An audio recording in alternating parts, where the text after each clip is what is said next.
Kung dumaan ito sa FYP mo, hindi ito coincidence. May energy akong nararamdaman para sa mga nanonood ngayon.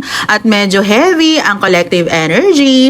Tingnan natin kung anong mensahe ang gustong iparating ng cards. Unang card ay Knight of Swords. Ang energy dito ay mabilis. Sobrang bilis ng thoughts at emotions. May mga nanonood ngayon na parang hindi mapakali ang isip. Laging nag-overthink. May decision na gustong gawin agad. Parang may sitwasyon sa buhay mo na gusto mong isolve ngayon na. Pero, pwedeng tungkol sa love, career, or isang conversation na matagal mo nang gustong sabihin. Pero ang Knight of Swords ay reminder din na hindi lahat ng bagay ay kailangan madaliin. Sometimes clarity comes when we slow down.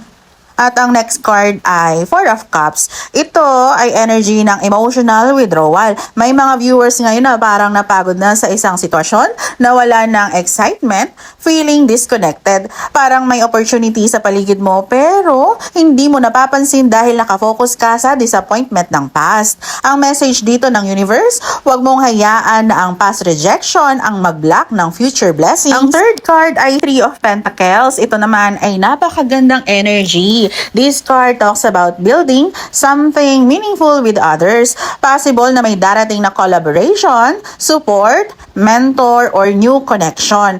Kung matagal kang nag-struggle ng mag-isa or this card says help is coming through people, hindi mo kailangang gawing lahat ng mag-isa. Then may lumabas na Wheel of Fortune in reverse. Kapag reverse ang card na to, madalas ang ibig sabihin ay feeling stuck, parang paulit-ulit ang cycle, or parang hindi gumagalaw ang life mo. May mga viewers ngayon na parang iniisip nila, bakit ganito pa rin?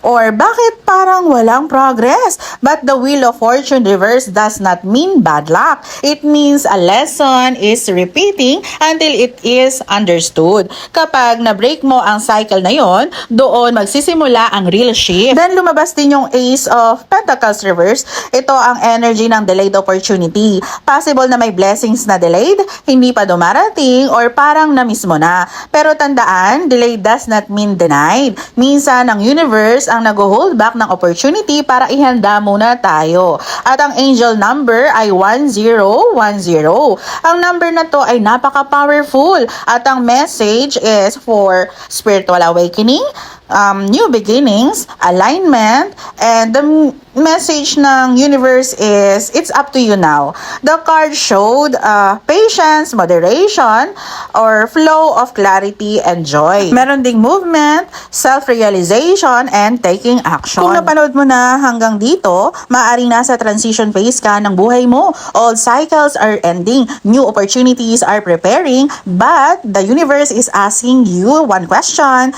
Are you ready to step into your next chapter? If this reading resonates with you, follow me for more tarot readings, birth chart, astrology insights, intuitive messages, and comment 1010 if you claim this message.